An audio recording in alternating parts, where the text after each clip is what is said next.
Hi, welcome or welcome back. My name is Felicia. I'm a knitter living in Washington, D.C., and this is my little corner of the internet where I share all of my knitting adventures on my journey to becoming a more prolific knitter.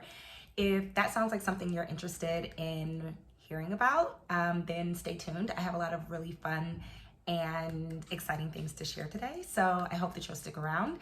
If you're new here, welcome. If you are a returning viewer, thank you so much for giving me some of your time and listening to the things that I have to say and commenting on my videos and liking pictures on Instagram and sharing and all of those things. It still blows my mind. I know I say this every single episode, but it still blows my mind that people actually watch this and that people enjoy what I'm making and what I'm sharing, because knitting is such a solo and singular activity. And even though I share, what I make to whoever wants to watch it on the internet, it's still like me in my house, knitting by myself. And with all of the frustrations of knitting and when things don't go right and all of the self-critique, to be able to share that with people and to have people react to the things that I'm making, it just always blows my mind. Yeah, so thank you. I truly and genuinely do appreciate every single person that watches my videos, that subscribes to my channel, that likes it, that leaves a comment. I do my best to respond to every comment, even if I'm not, even if I don't give an actual response. I do try my very best to read every comment and to like it. And again, it blows my mind, so thank you. I also need to say hi, Mom. My mom watches my videos. She's usually the first person to watch my videos. So hi, Ma, I miss you. And yeah, let's get into it. First, I want to say thank you to Selma from Little Big Knits. It might be a month or so ago now. Time is such a construct. She shouted out my channel on one of her videos and sent a lot of you over to watch what I'm making, and a lot of you let me know that Selma is the one who sent you over. So thank you again. I appreciate when people share that they're watching my videos, and especially when people, recommend my content to other people. So thank you. You may notice that the background is a bit different. I recently moved. I moved about a little over a month ago to a new apartment. I'm still in Washington, D.C., but I just moved to a different apartment. It was beyond time for me to leave the apartment that I was in. But if any of you have ever moved, then you know that it's a headache and a half to pack up your life and move. And I had been in that apartment for a very, very long time. Not a super long time, but a relative long time for a renter. And so I had outgrown this space in a lot of ways, mostly space wise. And so one would think that the natural reaction to that would be to get a larger apartment. Well, I'm difficult, so I actually downsized to a smaller apartment, and I spent probably the entire month of May in a mad dash to downsize and pack and get everything ready for the move. And it was crazy. I don't know, there was just so many things that happened during the move, and it was wild. And I'm glad that I moved to this new apartment, but I don't have any furniture. So I got rid of a lot of the furniture that I had in my previous apartment. One, because it wouldn't fit, and two, for emotional mental health reasons. Some of it just did not need to come into my new space. And so I got rid of some pretty significant pieces of furniture, namely my all of my storage furniture and my sofa. So I don't have a sofa right now, and I ordered one, and I guess it'll get here eventually. There's just such a backlog and delay with furniture and all of that stuff. So hopefully I will have furniture and be able to sort of play with a new setup. But for now, I'm just sort of in front of this window, hoping that I have some natural light so that I can kind of show you things. And you may recognize this little shelving unit that I had in my old apartment. And then with some of my plant babies. This is Maleficent, my fiddle leaf fig. And this is Aurora, another fiddle leaf fig.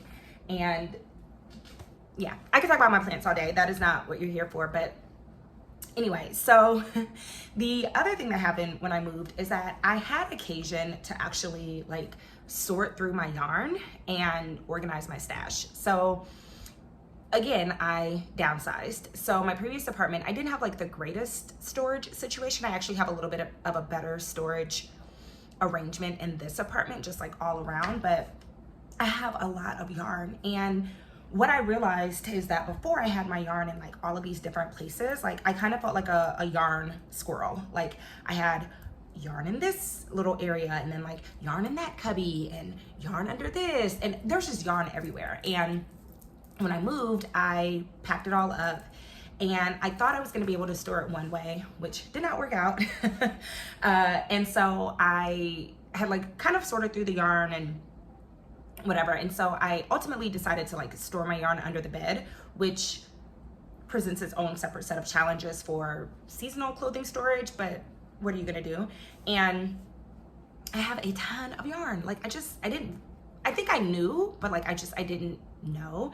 And so now all of my yarn is in one place, and I don't know, it's been fun to just kind of revisit my stash, and I've been going through it. And as I was like organizing it, I finally figured out a system that sort of works.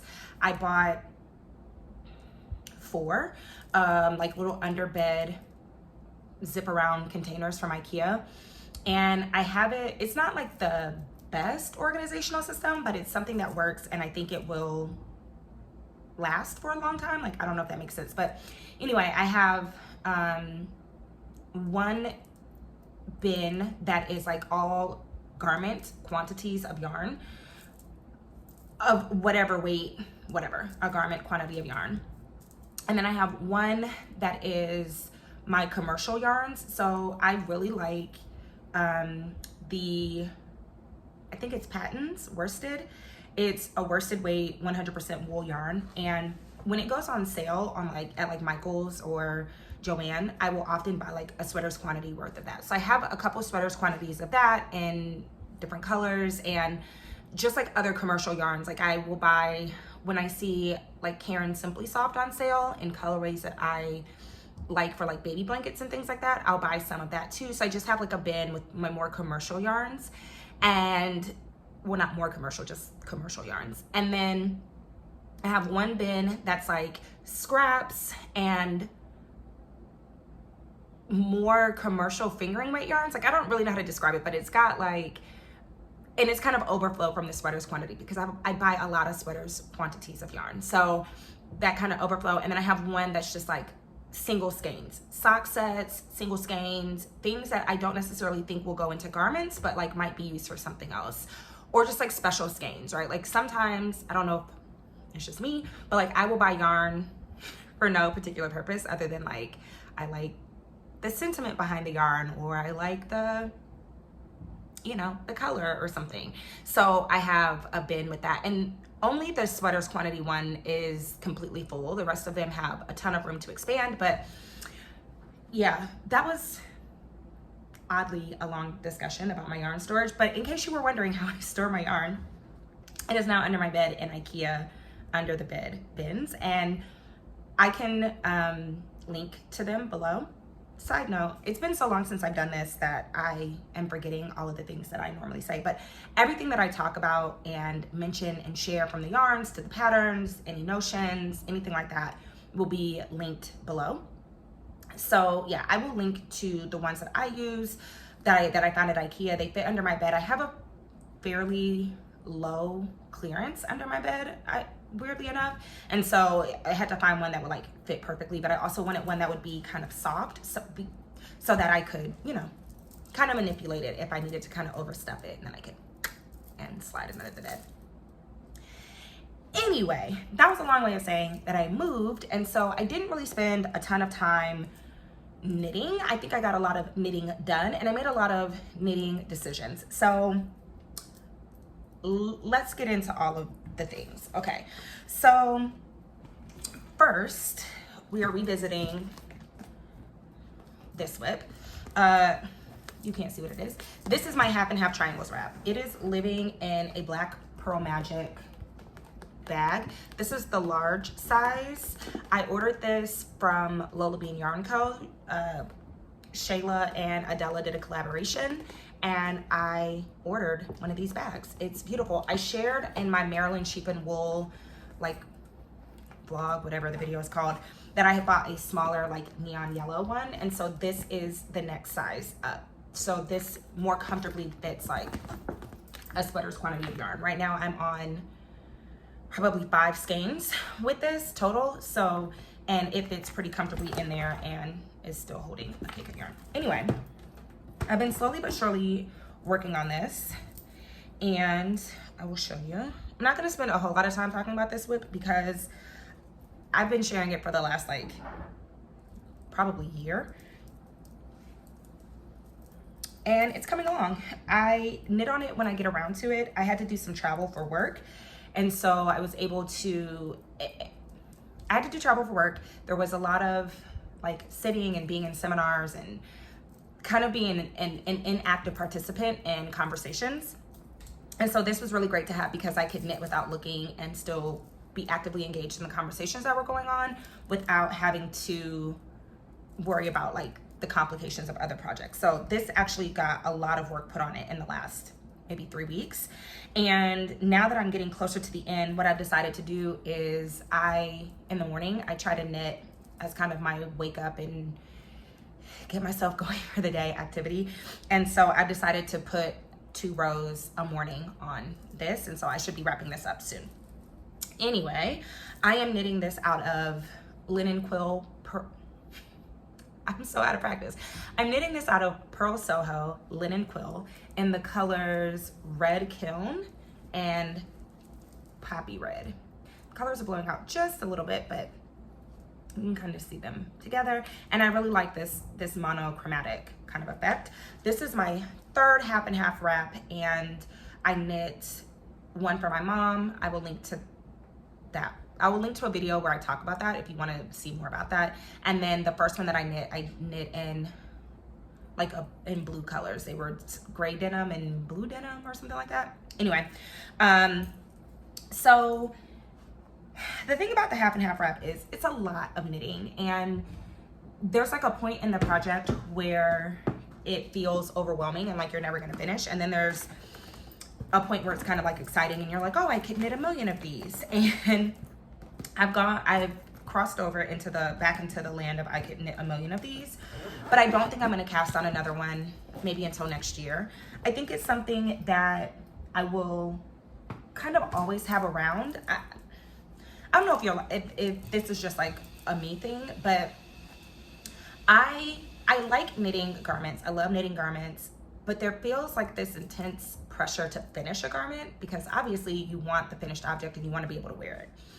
And I also like having knitting that I don't really have to think about and that I'm not really concerned about finishing or perfection or fit or anything like that. And with pretty much everything else that I enjoy knitting, those are part of it, right? Like if you knit socks, you want them to fit. So socks aren't entirely mindless knitting for me.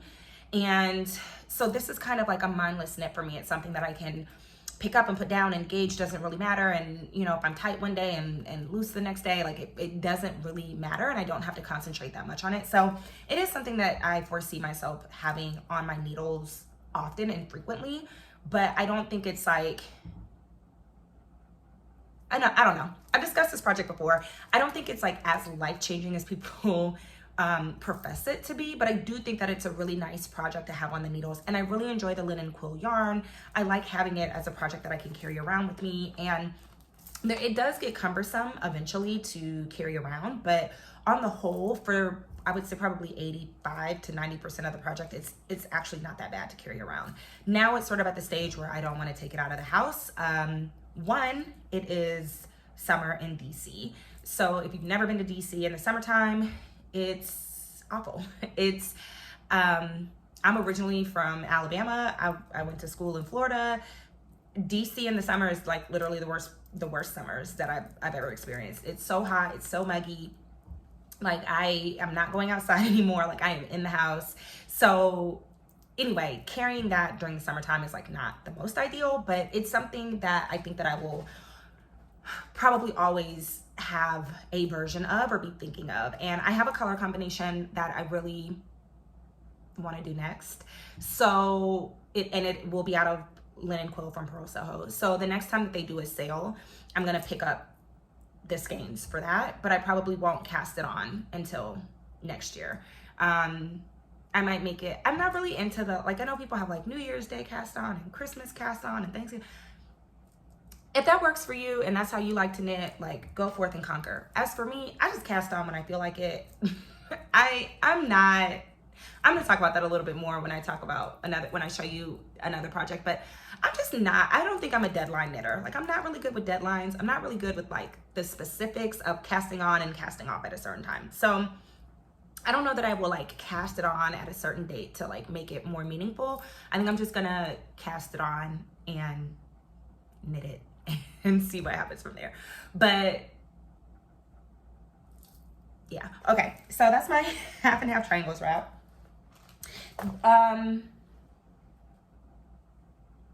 Okay, let me pick up this other whip. It's right here.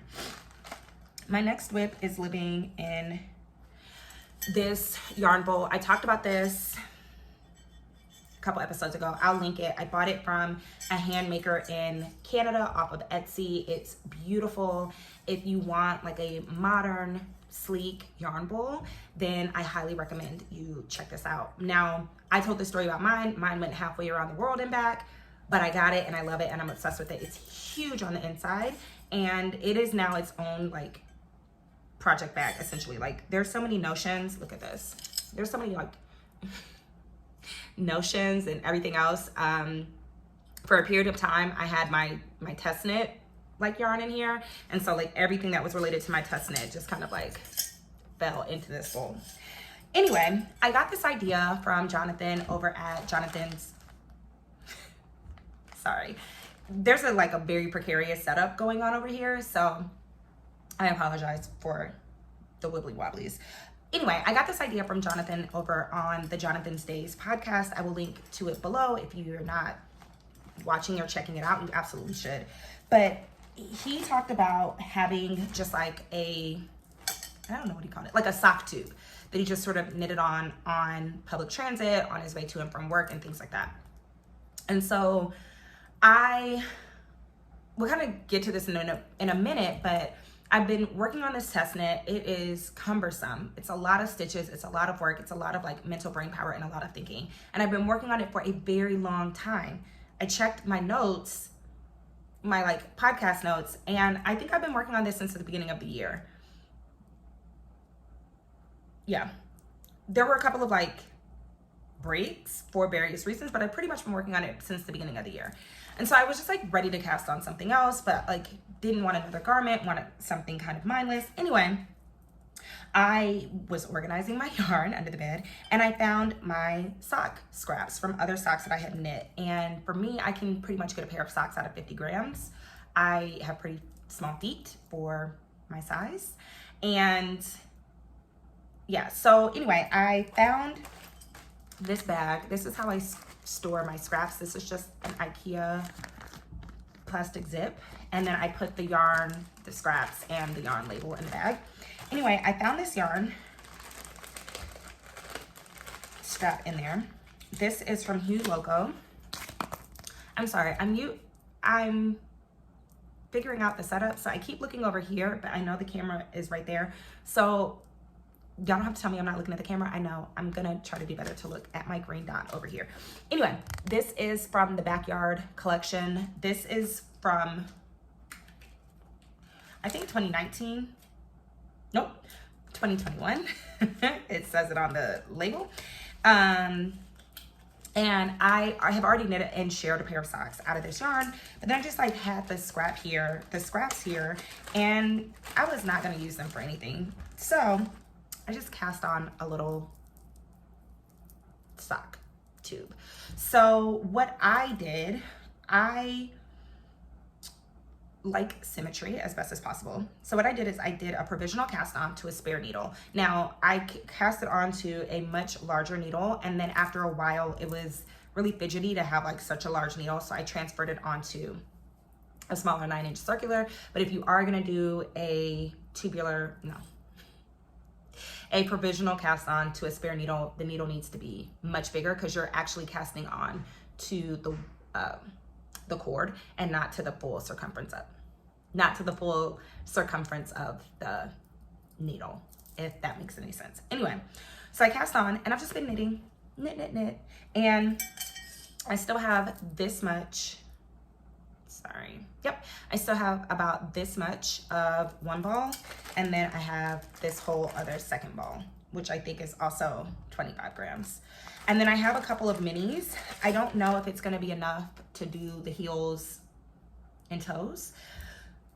But anyway, what I planned on doing, or what I am doing, is I did the provisional cast on so that when I get to the end of the tube, I can make a decision about what I'm gonna do in terms of the cuff, and then I can knit the cuff however I'm gonna do it. I will probably just find some like bare sock yarn and do the cuff in that, and then see about the heels and toes. But my plan is to just knit until I run out of this yarn, the sock yarn, and then figure out what I'm gonna do with the scraps. And so I have a couple of other like half used sock skeins that are not socks that I'm actually going to, that are not skeins that I'm gonna use for anything. Like I don't know, I might want to put them into like a shawl or something, but I really bought them with the intention of making socks out of them and not for anything else. So I'm just gonna knit sock tubes and then figure out how to do an afterthought heel. Is that what it's called? You cut into the yarn. And anyway, I'm gonna figure out how to add a heel to them, and then these might end up being gifts for people. But yeah, I've already got the socks that I personally want out of the yarn, and so I'm trying to make the best use out of it. So this now sits on my desk, and when I'm in work meetings, I just knit on this because it doesn't take a lot of mental energy, and I can get kind of pretty far in the course of a meeting working on this. So that is also something that I'm working on. Thank you, Jonathan, for the great idea. I think he got the idea from someone else, so thank you in perpetuity to whoever that idea belonged to, but now I'm knitting that. Okay, now I am finally able to share my test knit. So my secret test knit is no longer a secret nor a test knit because I epically failed in getting it finished on time. No one is surprised. And the pattern has been released. And so I'm so excited to be able to share this pattern. Your mind is gonna be blown. It's so good, it's so good. Okay, recap. I have been working on my not so secret test knit. Well, it was a secret when I was test knitting, but my no longer a secret test knit since the beginning of the year. I bought the yarn for this, I think in December or November of last year. Doesn't matter. Anyway, I am knitting it out of La Bien-Aimée Corey worsted in the color Kitsune. And it's this beautiful, warm, rusty, red, brown, neutral, yummy goodness. La Bien-Aimée Corey worsted is 75% Corriedale and 25% Gotland. It is non-superwash. It is not the most like tactile yarn that I've ever knit with, but it's clearly like not superwash. Like it's not MCN, it's not any of those. So but it's still like close next to skin soft, and it's gorgeous. I'll show it to you caked up. So this is what it looks like in the cake. Okay, I know you're like, girl, we are tired of hearing about the yarn. We want to see the whip. Okay, are you ready? I am one second. Let me build suspense while I untangle the yarn from the needles.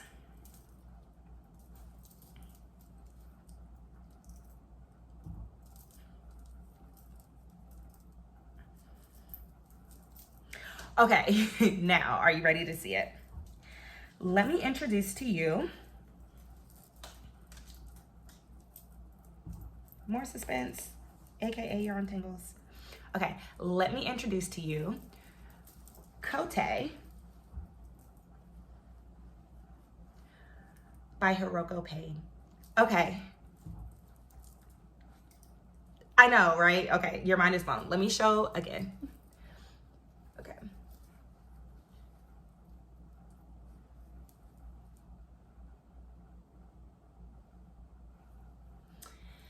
Okay, Cote is a saddle shoulder.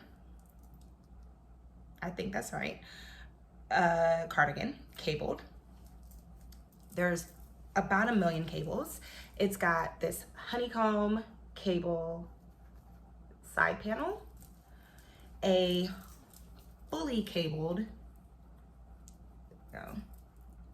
back panel, and then I'll show you on this sleeve. I'm currently working on the sleeves.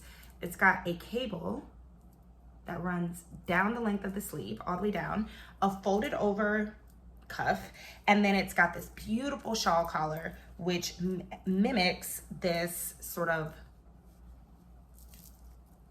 this cable detail here on the back of the shawl collar. It's stunning. I am gonna link to the Ravelry page where you can see the testers who were successful and their different versions of this pattern, because my version is not doing it justice. But oh my gosh, like, y'all, I made this. Like, okay, I know that I said I wanted to become a more prolific knitter, and I'm gonna go on a tangent, so indulge me here. When I thought about being a prolific knitter, I thought about like, oh, I can crank out a sweater in 2 weeks or whatever. And there are those people who can definitely do that. One, I found out that they are knitting in DK and worsted weight yarn, which I prefer fingering weight yarn, I know. As one of my fiber friends likes to say, I am a glutton for punishment. You know who you are. But I didn't envision this as being like prolific, right? This is one of the hardest things that I have ever knit. Not because the pattern is bad, not because the charts were difficult to read. I'm so sorry to just show you on my tongue, but I got fiber in my mouth. Okay. But it wasn't for any reason other than that, like, I had to get over the mental hurdle that I was going to be doing all of these cables and this new construction technique, and everything about this pattern was a first for me. Everything about this pattern was new for me. So I'm going to talk about the pattern a little bit, my experience knitting it, and if you decide that you want to make the Cote pattern, which you should, okay, some of my like tips to navigate the pattern. Okay, so again, this is like yes, this is a saddle shoulder, right? Yeah, saddle shoulder construction, and it's cabled to the gods, okay? There's cables everywhere. I mean, look, there's a honeycomb cable in the front. Oh, I forgot to mention the best part. It has pockets. That is a bad, okay. I'm not being a good podcaster. Okay, it has pockets. It has pockets. It's stunning. Okay, so again, this is by Hiroko Payne. If you have been watching my channel for any length of time, you will know that I knit the Box Dots sweater by Hiroko Payne that was in the Winter 2020 Pom-Pom magazine, and I knit the cover version. I did some modifications to kind of like make it my own. And Hiroko actually reached out to me and asked me if I wanted to test knit for her. And I was like, yeah, I mean, sign me up. But secretly I was like dying inside, because I was like, oh my gosh, it's cabled, it's a cardigan, it's a lot of work, and I don't know that I can do it. And my favorite thing about test knitting for her was that, one, she's like, I don't know if as a knitter I can have like a muse, but I think that Hiroko is like my muse, right? Like, we know that I love Lobby and May yarn, and I feel like in terms of yarn, like that yarn is my muse. Like, I want to knit with it, I want to anytime I want it. I want all the colors. I want all of the, you know, all of the different makeups of yarn, all of the like I want, so I just want to like bathe in La Bien-Aimée yarn. I think it is so amazing, especially these blends, as they're getting away from like, you know, the 80-20 and 75-25 superwash, whatever, and getting into these like blended, like the helix and the felix. I love it. This Corey worsted, I love it. So, but anyway, Hiroko just is like one of the kindest people and like so understanding. And I would be like, oh, I messed up this thing, which I messed up a lot. We'll get to that.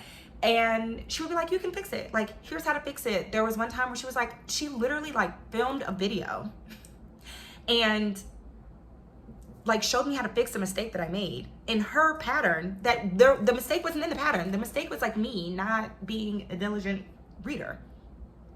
So that's just to say that like I'm so inspired by the work that she does. I want to do the sewed cardigan as well.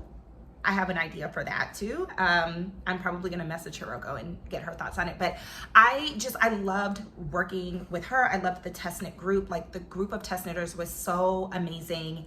And I'm not a test knitter. I'm not gonna become a test knitter, but anytime that Hiroko wants me to test knit for her, yes, please. Even though I epically failed at this one.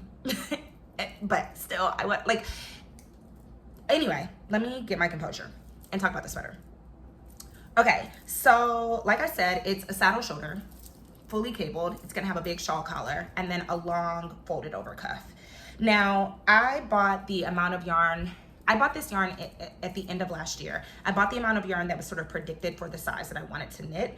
I'm worried now, I only have 2 hanks left, plus this little ball to do both sleeves and this big shawl collar. So I'm a little worried, but hopefully I don't have to buy another hank of yarn because I don't want it to be like noticeably different. So what I decided to do was to knit the sleeves because the sleeves are long and they're cabled, so it's gonna take up still more yarn than like a regular sleeve would take up. So I'm gonna knit both sleeves, see where I fall with that, and then if I need to pick up more yarn for the collar, I'd rather the collar itself be its own separate batch of yarn or dye lot of yarn versus like having done the collar and then the sleeves, which I think are closer to the body. Y'all. Anyway, you get what I'm saying. So I'm working on the sleeves right now. The sleeves, so normally I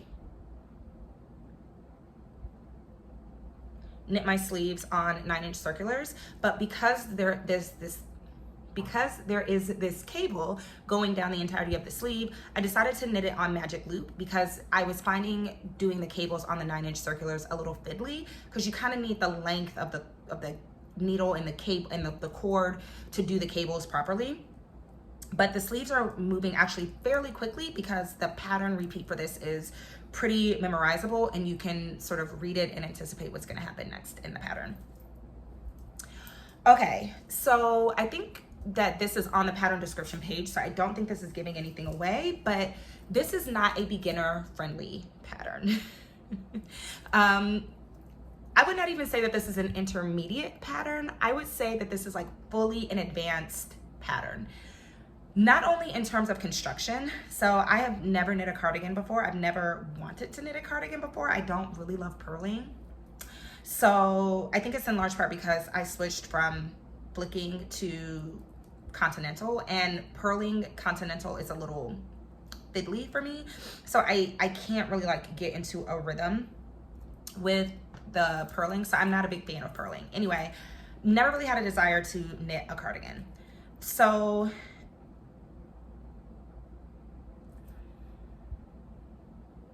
I lost my train of thought. Maybe it'll come back to me. But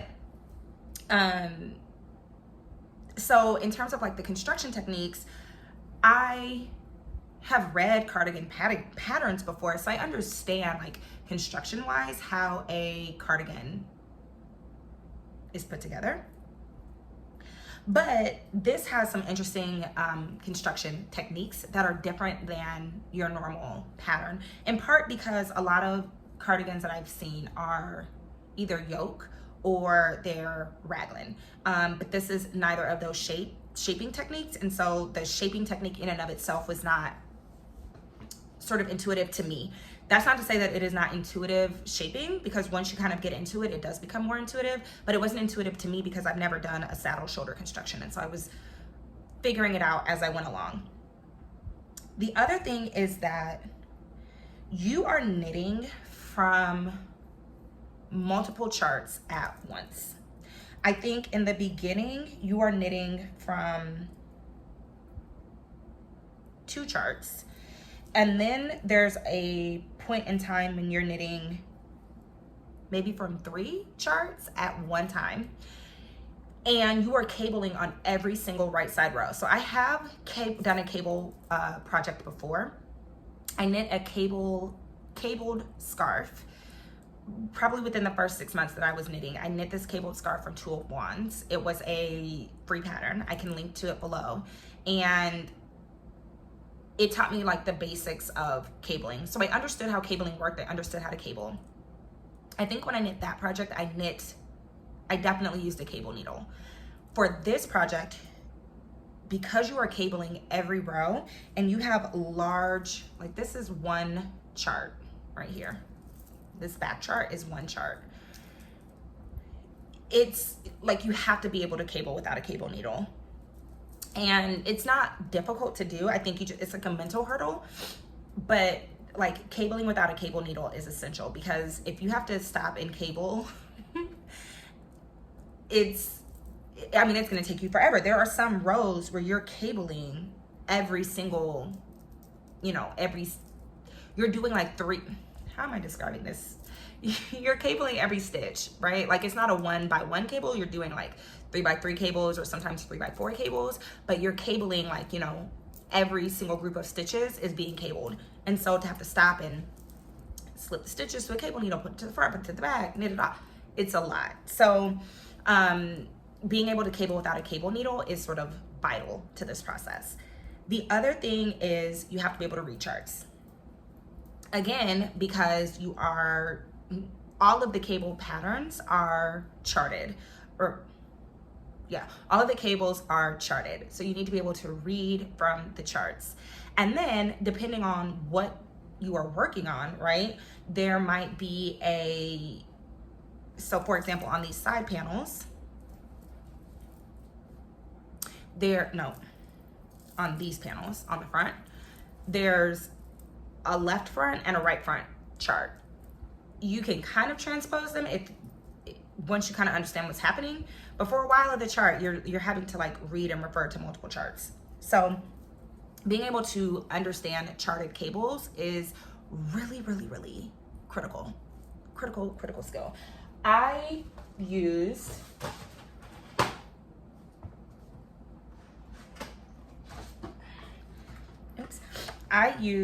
this maker's board, is that what it's called? From Coco Knits. I've shared this before.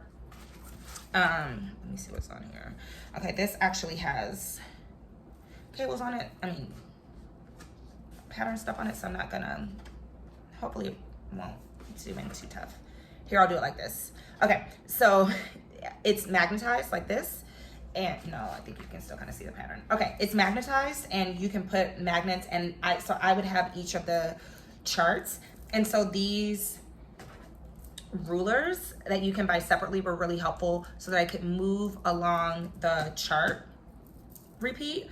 And then the other thing that was really important was having these row counters. Now I have 2 row counters because I lost one, bought a new one, and then found the one that I lost. But I think that you need at least 2 row counters. 3 is probably ideal, but you need 2 because you start the charts at different times. And so and sometimes in different rows, right? So like depending on what size you knit, you might start in row 5 or row, 1, right? And so you need to be able to keep track of that. And I found that sometimes the ruler would move, or, tally mark, like things like that are really hard to keep up with, but it was easy to just go through and click. And so I felt like I needed 3 because I wanted to keep track of the repeats in the different cable charts. And then I wanted to keep track of just like the sheer number of rows that I was doing. I wasn't able to really keep track of the rows that well because I didn't have that third row counter, but the CAST-ONS ones are kind of expensive, so I didn't want to buy another one, and then I just like didn't get around to it, and it worked out fine for me. What else? Okay, you will notice that I have these like white light bulb stitch markers. Those are cables that I messed up in the beginning. I did much better not messing up on this chart at the end, but in the beginning I made a couple of boo-boos, and so I'm going to go back in and duplicate stitch those. I just marked where they were because I didn't want to rip down, especially on the back cable. I didn't want to rip down because there were so many cables, there were so many stitches. I think there were like 100 stitches or something just in the back, or 90. There's like a ton of stitches just in the back chart for my size.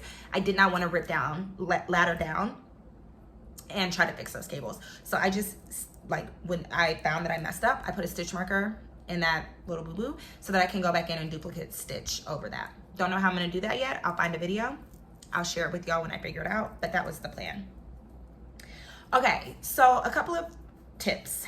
If you decide that you wanna knit this pattern, when you decide that you wanna knit this pattern, I highly recommend that you try to knit it in the Corey Worsted by Lobby NMA. It is an investment.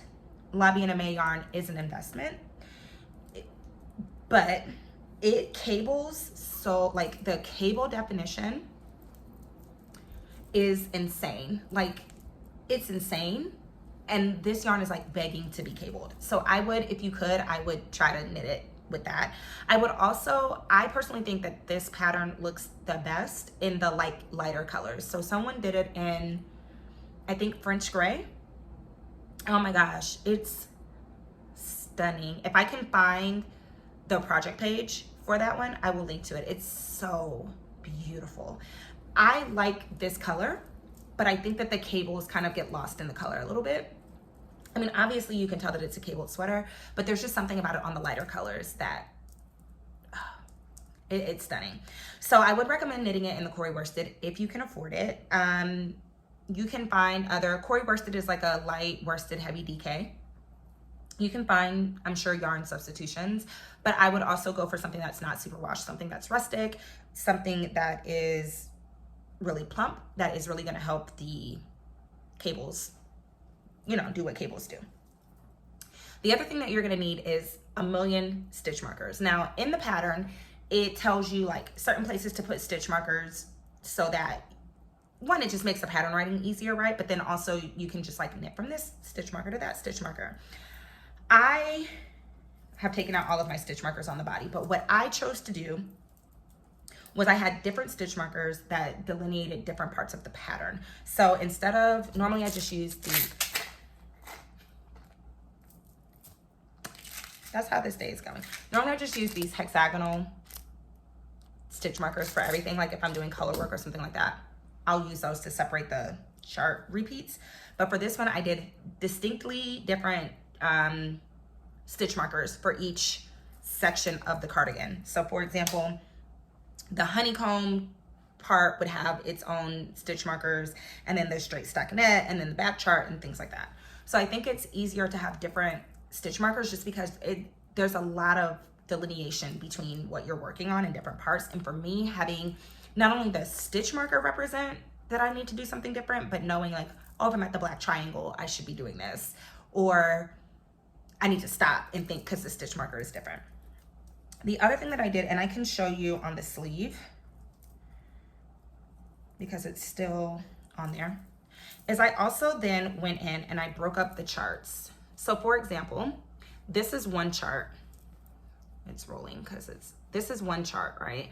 And so what I did is I marked the middle of the chart so that I could make sure that if I messed up in this chart that I could break it down and figure out where I messed up in that specific section, if that makes sense. On the back chart, I broke the back chart into 4 sections because again, it was a lot of stitches. So this will make sense if you are looking at or have the pattern, but you can kind of see like a natural break in the pattern in the back, in the chart for the back. And so I just marked off those areas. There was one part that was significantly longer, but it was kind of easier. And then I marked the middle of the back chart all together. So I had one section. and then to the center back, then another section, then another section. That makes sense. And that made it so much easier. I was messing up a ton in the top because I wasn't breaking the chart down like that. And once I broke the chart down like that, it was a lot easier for me to work across and not mess up everything. Okay. The other thing, I did a lot of sweater surgeries on this sweater. I, by all fault of my own, misread the chart and had to essentially, okay, so this is the side honeycomb panel. I think I had made it to like here, and I had to ladder all the way back to here and then fix it. So I have some puckering. This is not from rowing out, which you can also get if you knit stockinette flat. This is from me fixing mistakes and having like leftover yarn and trying to like evenly distribute it. Now, if I had more stockinette fabric in between these two areas, I would have been able to smooth it out more, but I'm hoping that just with like blocking, it will be okay. I had to do the same thing on the pocket. I messed up the pocket. So one of my pockets is worse than the other one, and it kind of has this like same kind of rowing out vibe to it, but yarn is magic, so I'm hoping that it will just block out.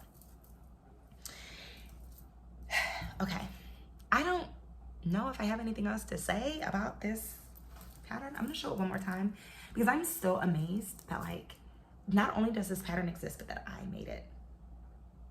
It's crazy to me. So I'm excited to finish this. My goal is to finish this sleeve in the next week or so, then start the next sleeve, and then tackle the collar. And I've already marked off in how it tells me to mark off for the collar. So that's what those stitch markers on the front are. So I'm sure that the next time that I record, this will still be a whip.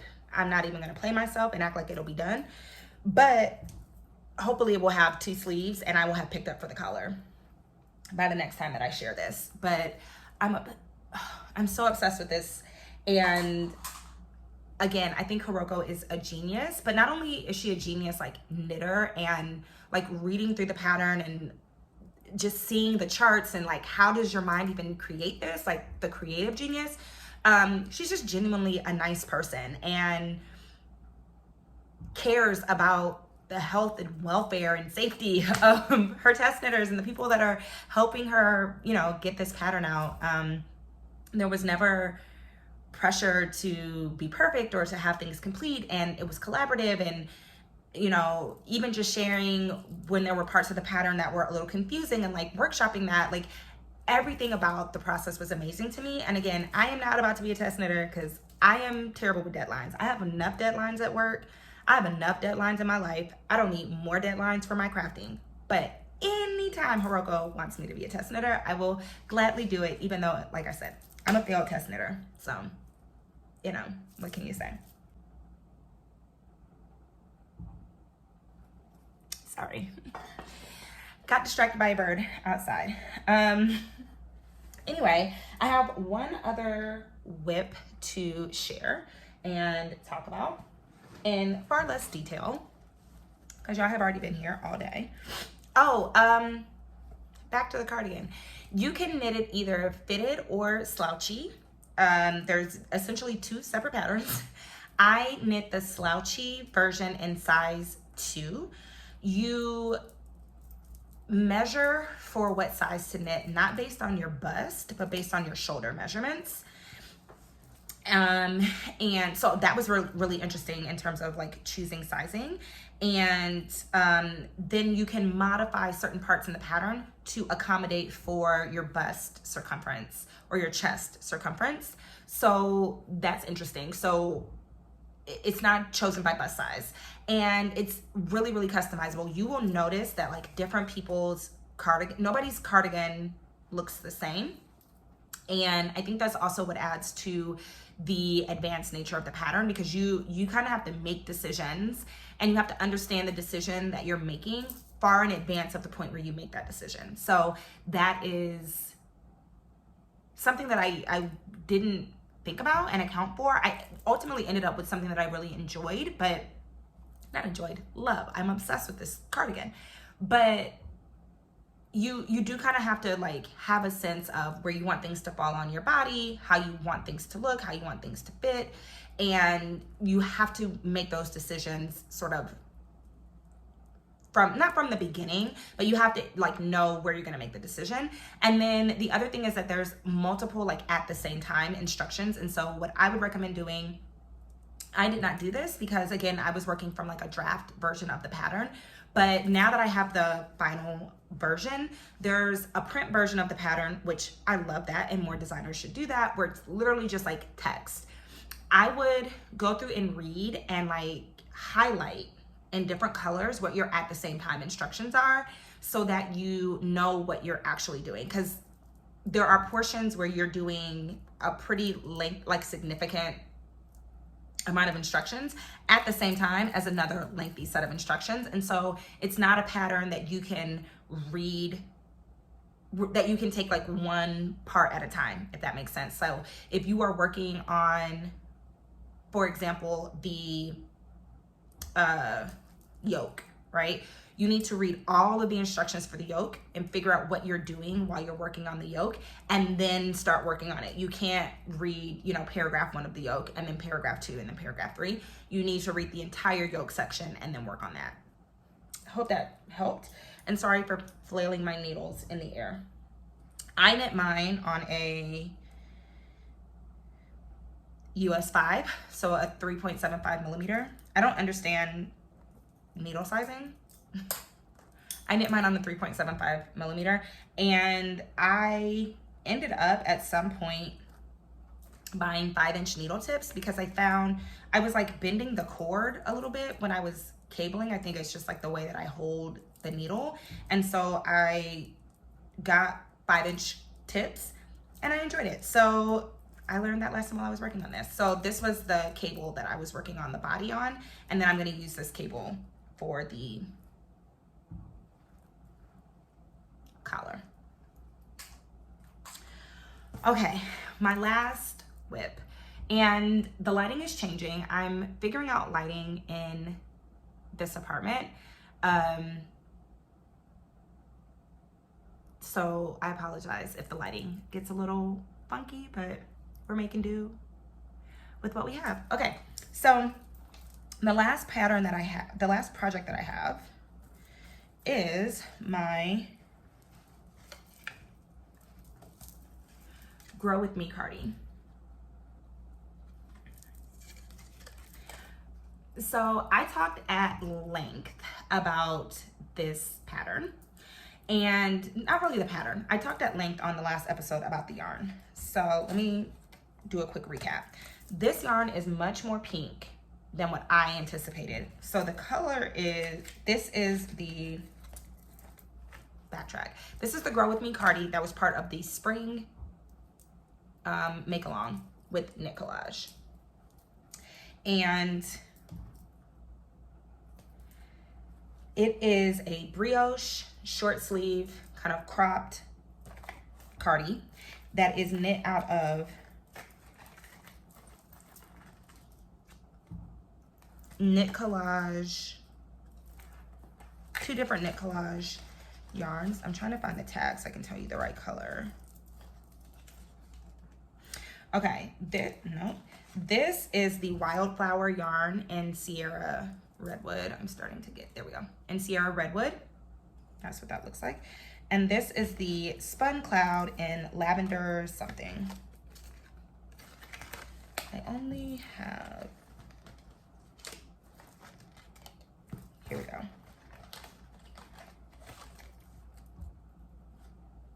In Lavender Dust. Now this color is getting blown out. Anyway, on the last video, on my last episode, I talk about how this just looks pink to me. It doesn't have lavender. Lavender to me personally, Felicia, has more, it's still a little more blue than what this is. This to me reads very pink.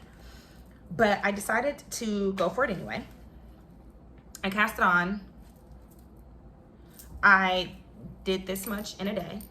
So I did the yoke, split for sleeves, put on some length under the sleeve separation. And I still don't love this project. The yarn is too pink. And I can't get over it. So I have decided that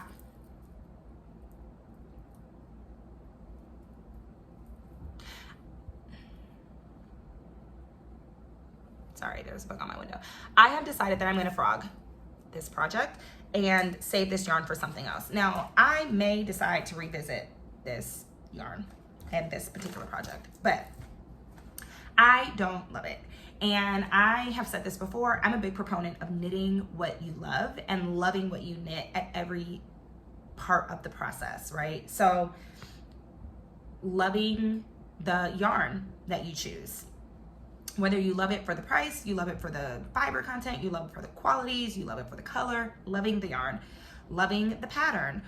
Again, whether you love it for the techniques that you're learning, the process of the pattern, or ultimately what the finished item is going to be, and then loving the finished item.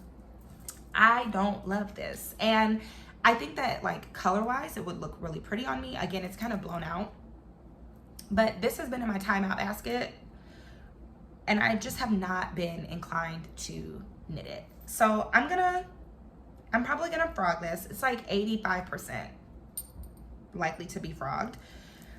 There is this part of me that's like, okay, girl, just finish it though. Like, it wouldn't take that long. I don't know. What would you do? Tell me below. What would you do? I don't love this project and I don't want to hang on to it for the sake of hanging on to it. I don't want to keep working on it for the sake of working on it, because that's time that I could be working on something else. So I don't know, but I like the pattern. The pattern is really well written. I learned a ton about brioche. I understand now structurally how brioche works because of the size of the stitches. I was able to see the brioche. I love the yarn. I've never worked with knit collage yarn before. The Spun Cloud is amazing. I would love to get it in other colors. Like, nothing about the project in terms of working on it has been bad. Like, I enjoyed the process of being a part of the knit collage make along, and people, you know, I wasn't able to go to a lot of the Zoom meetings because I was moving and I needed to be like packing and doing other stuff, and I wouldn't have been able to give it my attention. I was traveling, I was out of town, I was doing work stuff. Like it was a busy time for me to be able to sort of be on those. And this is not a critique to knit collage, because I understand why they do it, but I personally am a person that works much better with like a set schedule. It's easier for me to carve out blocks of my time that way.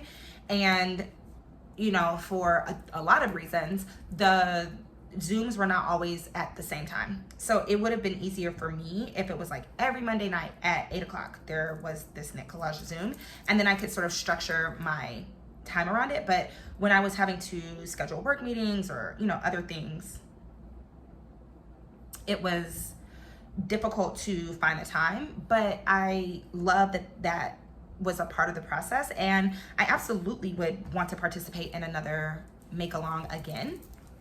I just think that I made a poor choice in the colors, and I want this yarn to turn into something that I'm going to love, and I don't think that this is that project. So yeah, sadly, I think this is gonna get frogged. But see, like, it looks pretty, but I don't wear this color, and like maybe I need to be more bold and adventurous. I don't know. And then I'm also like, if I frog it, one, it will be taking up less like mental energy and visual space in my home. And it wasn't difficult to knit. So if I change my mind and decide that I want to knit it, it's not like I'm frogging a fingering weight sweater after I've done the whole yoke and split for sleeves, which I would do, but it's not like I'm doing that. So yeah, so if I decide that I want to knit it again, I can do that. Anyway, this episode is getting really long, and that ain't what y'all came here for. But I'm probably gonna frog it. That was a long exposition. I'm probably gonna frog it and store the yarn and do something else with it in the future. Okay, I have a couple of acquisitions, a couple things I want to share with you, and future knitting. One, future knitting. I have been trying to stay away from talking about my knitting plans only because I am a little bit non-committal, and again, I want to have like the ability to change my mind, but this is one that I'm like fairly committed to, and I want to talk about it really quickly.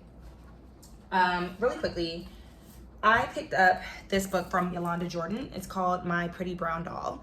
If you can get your hands on this from a local yarn store, I highly recommend it. I will link to it on Amazon below, but I would check at your local yarn shop or at local yarn shops that ship around before you choose to order from Amazon.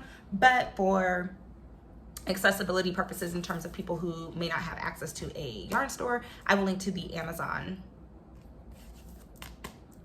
link below. Anyway, this is a very beautiful pattern book to do a beautiful brown doll.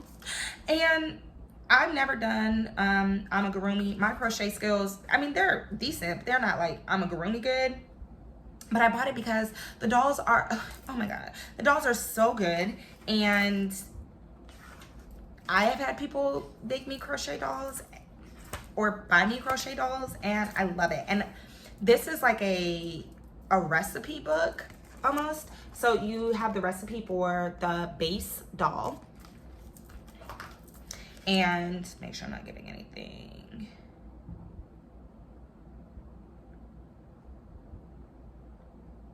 away. No. So it shows you how to make this sort of base doll. And what she does in this book that I really like is she tells you some really good brands for finding melanin skin tone approved colors for your dolls so that you can make it even more custom for whoever you are making the doll for. My favorite part, though, in the book is the chapter on hair. Now, as a Black girl with natural hair that comes in many different iterations and forms, including today where I have spider hairs just sticking out from everywhere, I love that you can make whatever hair you want. I've never worn two Afro puffs side by side. Always wanted to. My hair don't do that, but I mean it does, but it does, but it doesn't. You know what I'm saying? Anyway, love that. It has how to do Afro puffs, how to do variations on that, how to do ponytails with braids, curly hair. I love that. I love that there's the representation not only in skin tone, but also in hair type and hair style. And then probably half of the book is just different outfits so that you can dress your doll. And you can make your doll anything. There's a basic outfit of a hat, pants, shoes. Then there's a school uniform.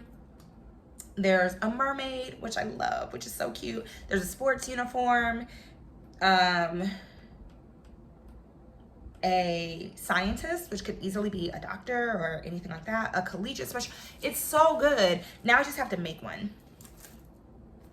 I don't know that I trust my crochet skills enough, and everyone around me, I have a lot of friends who are having babies. They're all having little boys, and not that dolls are gendered in any way, but I would love to make like a sweet, precious baby girl a doll, but I don't have any in my life. So maybe one day. But anyway, I bought this book immediately, had to have it, had to support. It's a great book. Again, check it out. If you can find it at your local yarn shop, do that. If not, I will have the Amazon link below. Okay, lastly, so like I said, I've been trying not to talk about my future project planning, not to be like secretive or like I don't want to tell y'all anything, but mainly because I like to be able to change my mind. And so I was organizing my yarn and I found this yarn that I bought last year. and had been holding on to for a special occasion. Now, how many of us do that? How many of us have special occasion yarn and we hold on to it and we hold on to it and the occasion never arises? And so it just sits there, unused, unloved. And that is what was happening to this yarn. So last year, in 2021, time is such a weird thing these days, but in 2021, Hue Loco did these birthstone sets.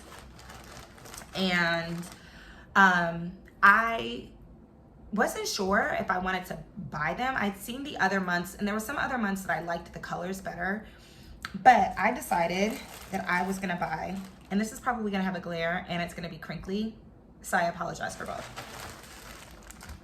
I bought the birthstone set for August. I was born in August. I was born the end of August. Well, yeah, close to the end of August. And so I bought the birthstone set, which is also a fade.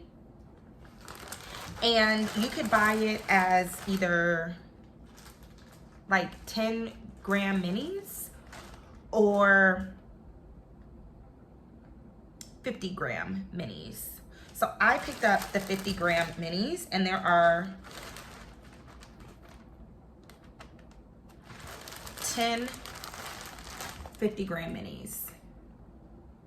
So there's about 500 grams of yarn. And so I originally wanted to do the Searle sweater, and I think my Google is about to start talking. So I may edit this part out. We're gonna see. Yeah, so originally I thought about doing the Searle sweater by Woolen Pine.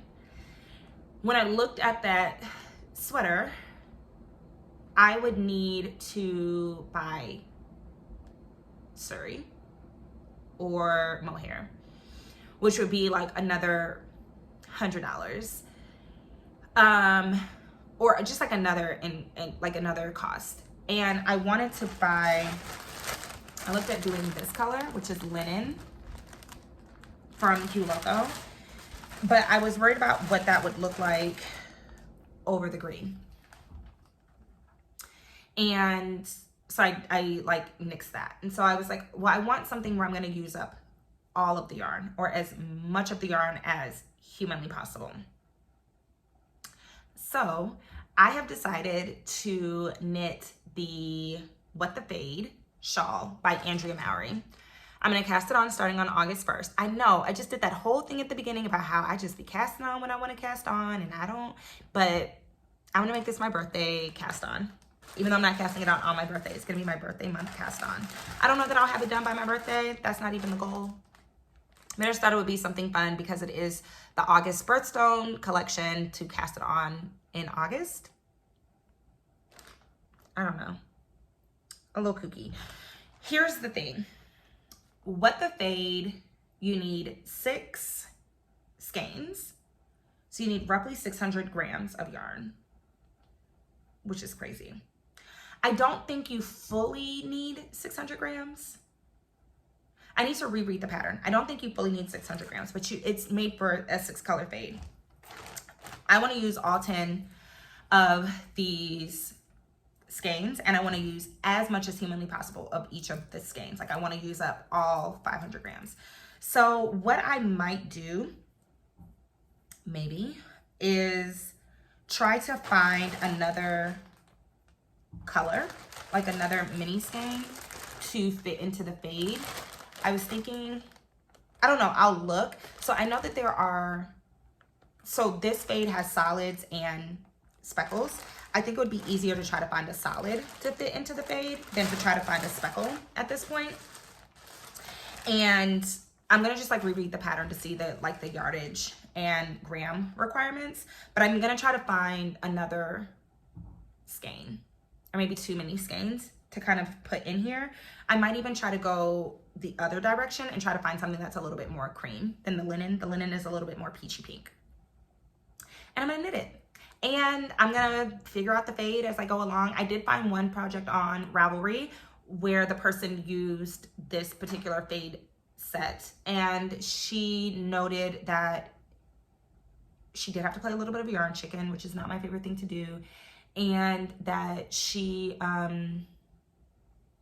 but that she used all 10 skeins. So I know that it can be done. I am not the originator of this idea. I thought that I was until I went into Ravelry and they told me that somebody else had already successfully done it. So I'm gonna try to build out the fade just a little bit more. But yeah, I'm gonna be casting that on August 1st, so a week and a half or so.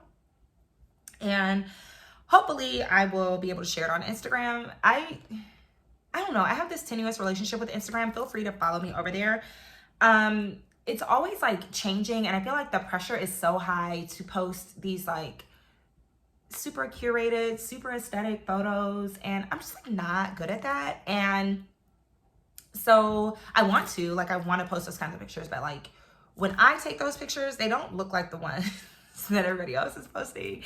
And so, and it's just sort of like steered away from like photos into this like other content. And I was making reels for a little bit and I enjoyed the process, but it takes so much more effort to make a reel than it does to like snap a photo and even to do a little bit of editing on the photo and post it.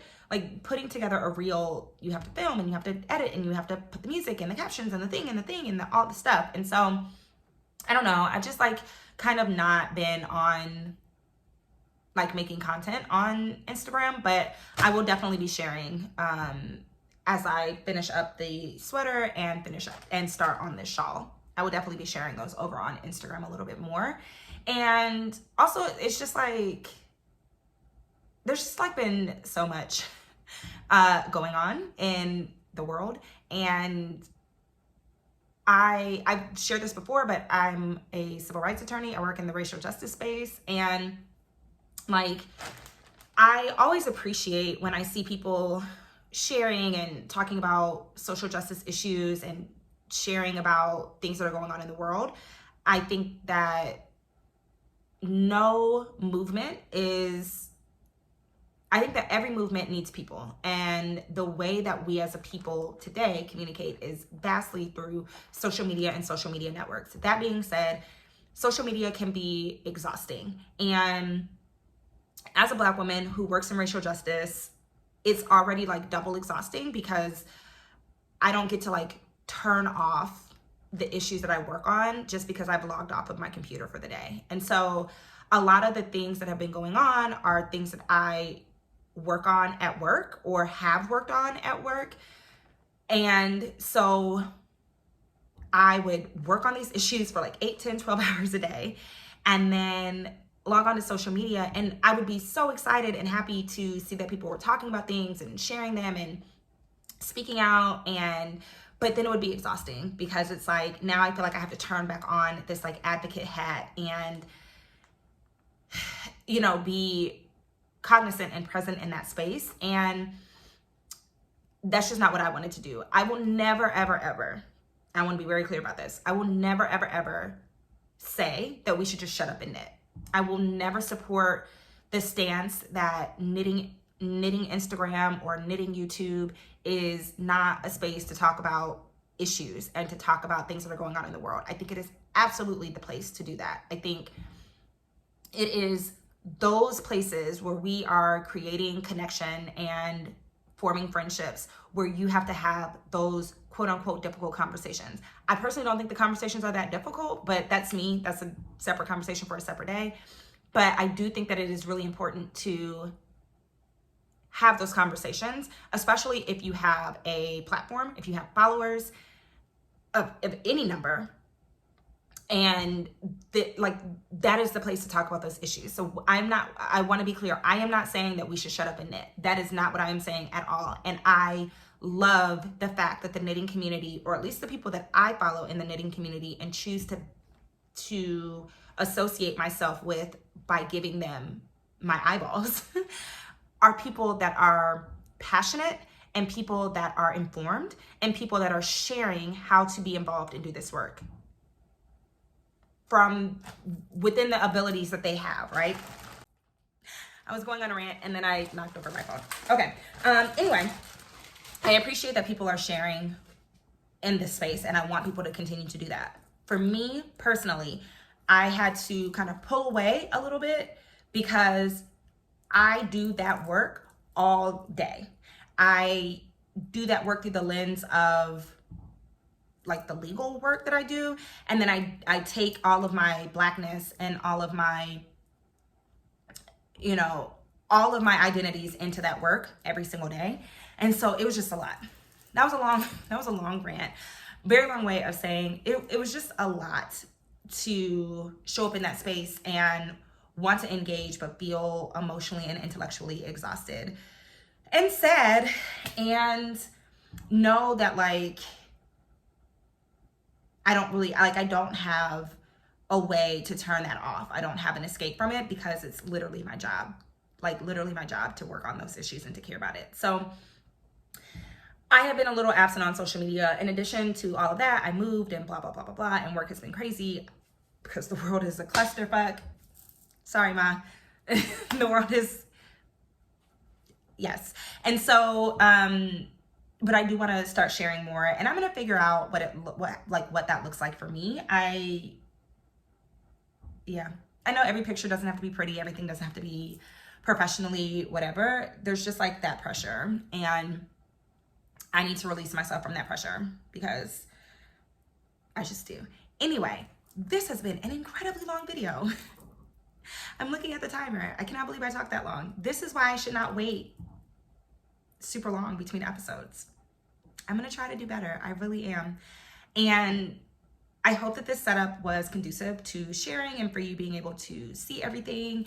Once again, I will have everything that I talked about linked below. All of the yarn companies, like not all of the yarn will necessarily be able to be linked because some of it is special edition, but I will link as much of the yarn as possible below. I will link all the patterns that I mentioned, my favorite tools. What else? I think I've covered everything. The book, I will have that linked below. Again, please try to buy as local as possible. While I am linking to these things, if you have access to a local yarn shop and you can purchase your items from there, I highly encourage you to do that.